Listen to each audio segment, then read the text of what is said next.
Bismillahirrahmanirrahim. Assalamualaikum warahmatullahi wabarakatuh. Kami dari kelompok 8 dengan tema evaluasi koordinasi alignment horizontal dan vertikal. Adapun dari kelompok kami yaitu kelompok 8 dengan saya sendiri Andi Patalolo, teman saya Muhammad Ikram Bakri, Ahmad Arsyan, Muhammad As'ad, Ishak Iswandi, dan Muhammad Hilmi Mutawakil. Oke, selanjutnya alignment horizontal. Alignment horizontal merupakan kumpulan titik-titik yang membentuk garis lurus dan lengkung sebagai proyeksi sumbu atau as jalan pada bidang horizontal. Rencana alignment horizontal pada peta perencanaan juga dikenal sebagai trase jalan. Selanjutnya, adapun aspek-aspek penting pada alignment horizontal mencakup beberapa hal, yaitu pertama gaya sentrifugal, yang kedua bentuk-bentuk busur peralihan, yang ketiga bentuk-bentuk tikungan, yang keempat diagram super elevasi, yang kelima pelebaran perkerasan pada tikungan, dan yang terakhir jarak pandang pada tikungan. 1. Pedoman umum perencanaan alignment horizontal. Pada alignment horizontal yang relatif lurus dan panjang, jangan mendadak terdapat lengkung yang tajam karena akan mengejutkan pengemudi. Alignment horizontal sebaiknya dirancang mengikuti kondisi medan sehingga akan mendukung lingkungan keselarasan dengan alam dan juga faktor keekonomian. Hindari pengguna radius. Yang dihindari pengguna radius minimal agar memudahkan penyesuaian alignment di kemudian hari. Kemudian pada lokasi timbunan agar dihindari desain lengkung horizontal yang tajam. Dan yang terakhir, sedapat mungkin dihindari pembalikan desain lengkung horizontal secara mendadak karena akan mempersulit manuver pengemudi dan penentuan kemiringan jalan. Oke, selanjutnya akan dijelaskan oleh saudara kami Muhammad Hilmi Mutawakil. Kepada Hilmi Mutawakil saya persilahkan. Assalamualaikum warahmatullahi wabarakatuh. Saya atas nama Muhammad Hilmi Mutawakil dari kelompok 8 ingin melanjutkan materi dari teman kelompok saya. Langsung saja, yang kedua yaitu derajat lengkung. Derajat lengkung adalah besarnya sudut lengkung yang menghasilkan panjang busur 25 meter. Semakin besar nilai R, maka semakin kecil nilai D, dan semakin tumpul lengkung horizontal rencana. Sebaliknya, semakin kecil nilai R, maka nilai D akan semakin besar dan semakin tajam lengkung horizontal yang direncanakan. Yang ketiga, jari-jari tikungan. Perencanaan alignment horizontal, radius tikung dipengaruhi oleh nilai E dan F serta nilai kecepatan rencana yang ditetapkan. Artinya terdapat nilai radius minimum untuk nilai super elevasi maksimum dan koefisien geseran melintang maksimum. Sesuai dengan rumus, R min sama dengan V per 127 dikali E max tambah F max, dengan R min yaitu jari-jari minimum disimbolkan sebagai M kecil. Kemudian V yaitu kecepatan kendaraan kilometer per jam. E max yaitu super elevasi maksimum atau biasa disimbolkan persen. Kemudian F sama dengan koefisien gesekan melintang. Selanjut, yang keempat yaitu distribusi nilai super elevasi dan koefisien geseran melintang. Gaya sentrifugal yang timbul diimbangi oleh komponen gaya berat kendaraan akibat adanya super elevasi, yaitu E, dan gaya geseran melintang antara permukaan jalan dan ban kendaraan. Di Indonesia untuk distribusi nilai super elevasi, yaitu E, yang digunakan untuk perencanaan berdasarkan metode bina marga adalah sebesar 8% dan 10%. Yang kelima, panjang bagian jalan yang lurus.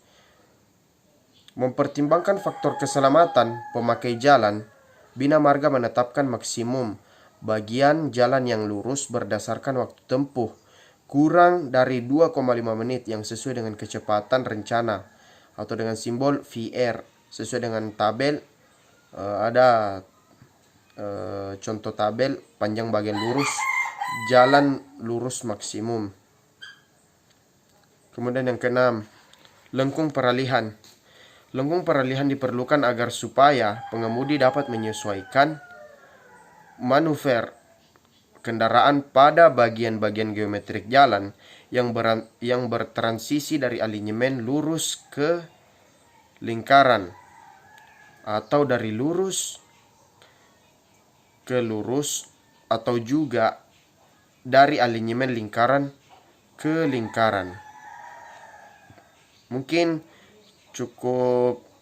itu saja yang bisa saya sampaikan dari materi saya. Kemudian saya lanjutkan pada teman kelompok saya.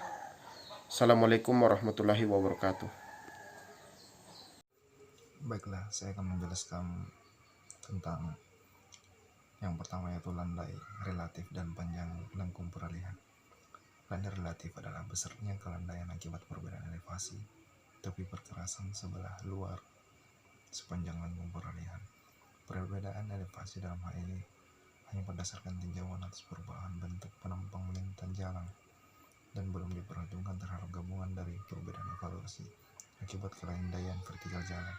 Agar pengemudi tidak merasakan perubahan yang mendadak pada saat manuver kendaraan terhadap tepi luar perkerasan, maka besarnya landai relatif yang digunakan pada tahap perencanaan mempunyai batas maksimum.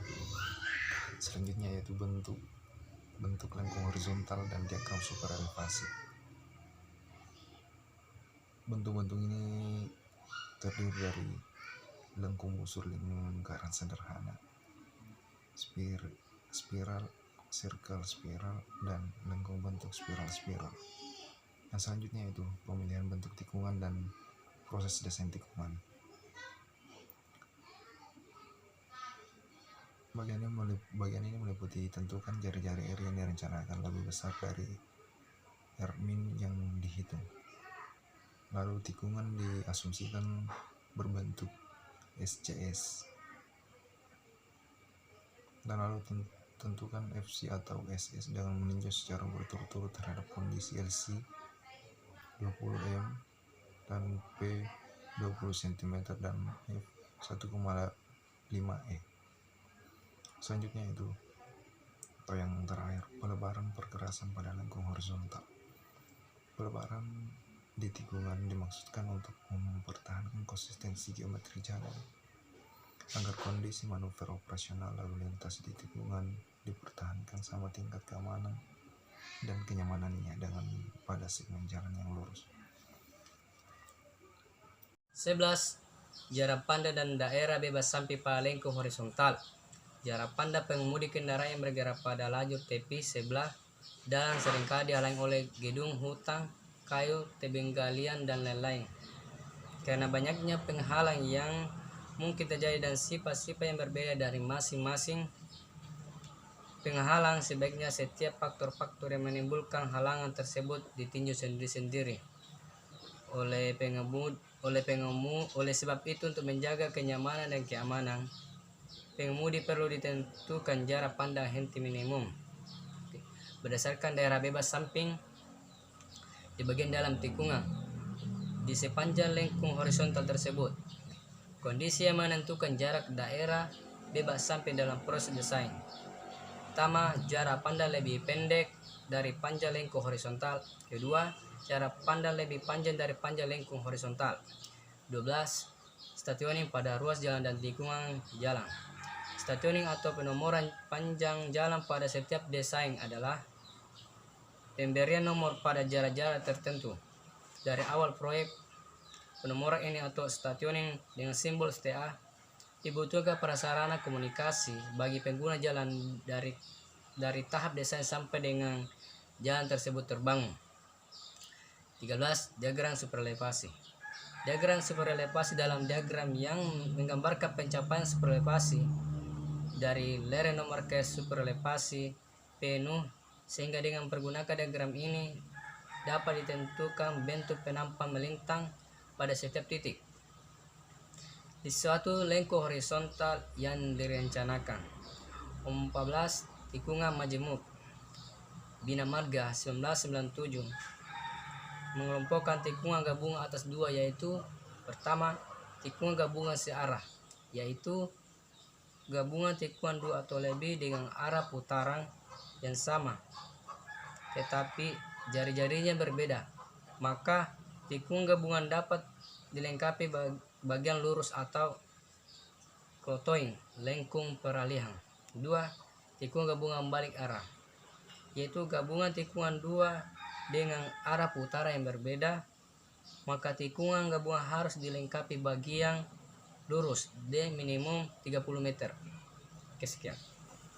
Assalamualaikum warahmatullahi wabarakatuh. Di sini saya akan melanjutkan materi alignment vertikal. Alignment vertikal didefinisikan sebagai proyeksi sumbu jalan pada bidang vertikal berbentuk penampang memanjang jalan. Alignment vertikal disebut juga penampang memanjang atau profil jalan. Lanjut, desain alignment vertikal jalan yaitu kondisi lapisan tanah sepanjang badan jalan, kondisi tanah di sekitar daerah galian, muka air tanah dan muka air banjir, fungsi jalan, keseimbangan antara galian dan timbunan, dan yang terakhir pertimbangan lingkungan. 1. Kelandaian minimum dan maksimum. A. Kelandaian minimum. Kelandaian minimum jalan diperlukan untuk kepentingan drainase jalan agar supaya secepatnya air hujan dapat mengalir ke saluran samping sehingga tidak terjadi genangan pada permukaan jalan. B. Kelandaian maksimal. Kelandaian maksimal adalah kelandaian yang memungkinkan kendaraan bergerak terus tanpa kehilangan kecepatan yang berarti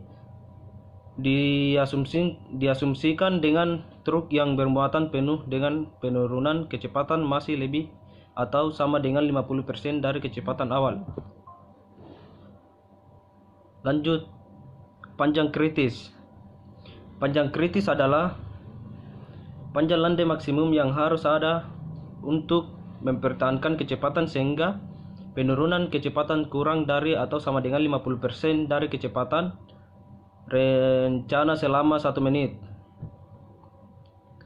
Lajur pendakian pada jalan bebas hambatan atau jalan berlajur banyak, pertimbangan diadakannya jalur pendakian lebih pada dampak akibat berkurangnya kecepatan kendaraan berat sehingga kendaraan lain harus berpindah jalur. Baik, sekian dari saya, akan dilanjutkan oleh teman saya. Assalamualaikum warahmatullahi wabarakatuh.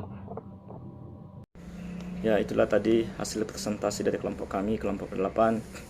Kurang dan lebihnya mohon dimaafkan. Saya ucapkan terima kasih banyak. Assalamualaikum warahmatullahi wabarakatuh.